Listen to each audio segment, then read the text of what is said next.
સુરતના વેલજા શેરડીધામ સોસાયટીમાં માનવતાને શર્મસાર કરતી ઘટના સામે આવી છે, જ્યાં એક પુત્ર પોતાની 65 વર્ષીય માતાને ઘરના પેસેજમાં લોક કરી 1 મહિનાથી છોડીને ગયો હતો। હીરાના કારખાનામાં નોકરી કરતો પુત્ર ક્યાં રહે છે તેની જાણકારી પણ વૃદ્ધાને ન હતી। પડોશીઓ રોજ ભોજન આપી વૃદ્ધાનું જીવન બચાવતા રહ્યા। આજે વુમન ઇમ્પ્રુવમેન્ટ ચેરિટેબલ ટ્રસ્ટના કાર્યકરોએ વૃદ્ધાને બહાર કાઢી અને ઉત્તરાણ પોલીસ મથકે લઈ ગયા હતા, જ્યાં પોલીસે દીકરાનો સંપર્ક કરીને તેને તરત હાજર થવા કહેવાયું તો ઘર લોનમાં જતા પુત્ર છોડીને ગયો હોવાની પ્રાથમિક માહિતી સામે આવી છે।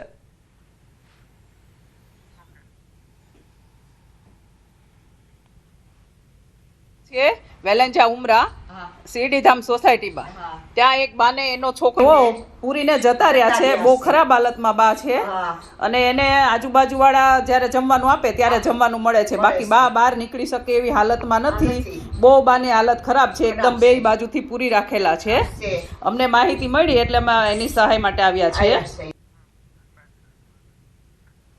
ગોધરાના નદીસર ગ્રામ પંચાયતની ગૌચર અને સરકારી જમીનમાં ગેરકાયદેસર થતા ખનન સામે ગ્રામજનોએ વિરોધ વ્યક્ત કર્યો।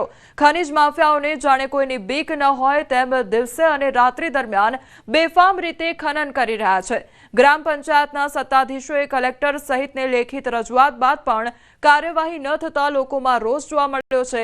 ત્યારે મંગળવારે સરપંચ, તલાટી અને સભ્યોએ સ્થળ ઉપર મુલાકાત લેતા જ ખનન કરતા તત્વો કામગીરી બંધ કરીને ભાગી ગયા હતા, તો ખનીજ માફિયાઓ સક્રિય થતા ખાણ ખનીજ વિભાગની કાર્યવાહી પર સવાલ ઉઠ્યા છે। ખનન બંધ કરાવવામાં આવે તેવી ગ્રામજનો માંગ કરી રહ્યા છે।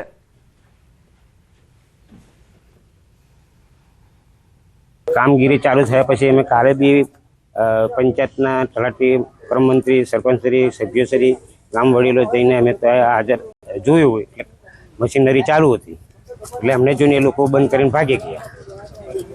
અમારી માંગણી જ છે કે અમારી પંચાયતની પણ જમીન છે, અમારી ગામતળની જમીન છે, ગૌચર જમીન છે અને ત્યાં બહુ મોટા પાયે જમીન અમારી ગામની પંચાયતની છે અને ત્યાં ગાડી માફિયાઓ થઈ ખોદકામ કરીને અને મોટા મોટા ખાડા પાડી દીધા છે ને રાતે દિવસે કાઢી જાય છે, ગામ લોકો જાય છે તો એમને બચતા નથી એમ।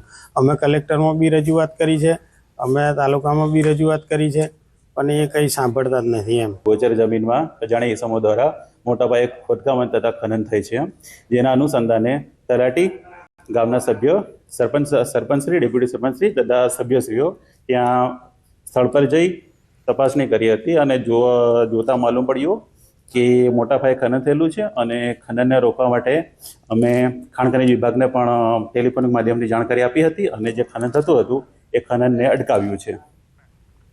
જૂનાગઢ શહેરના કેટલાક એવા વિસ્તારો છે કે જ્યાં અશાંત ધારો લાગુ કરવા માટે અનેક રજૂઆતો થઈ છે, જેને લઈને હવે જિલ્લા કલેક્ટર અનિલ રાણાવસિયાએ પોલીસ અને મામલતદારની અધ્યક્ષતામાં કમિટી બનાવી છે। ટાઉન પ્લાનિંગ, સિટી સર્વેયર સહિત જુદા જુદા વિભાગના અધિકારીઓની આ કમિટીમાં સામેલ છે। તો મહત્વનું છે કે ખામરોડ રોડ તેમજ ઉપરકોટ અને જોશીપરાના અનેક વિસ્તારોમાં અશાંત ધારો લાગુ કરવાની રજૂઆતો કરવામાં આવી હતી, જેને લઈને હવે કમિટી દ્વારા સર્વે સહિતની કામગીરી શરૂ કરાઈ છે। સર્વે બાદ રિપોર્ટ તૈયાર કરીને કલેક્ટરને દરખાસ્ત કરવામાં આવશે।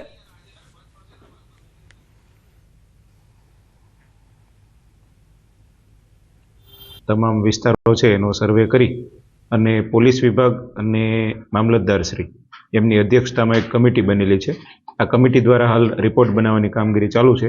કમિટીમાં ટાઉન પ્લાનિંગ વિભાગ, આ ઉપરાંત સિટી સર્વે, આ બધા સંયુક્ત સમિતિ હોય છે જે આખો નકશો તૈયાર કરીને આપતા હોય છે અને ખરેખર લાગુ કરવો કે નહીં એ બાબતનો આખો સર્વે કરી અને ત્યારબાદ જ નિર્ણય લેવામાં આવતો હોય છે।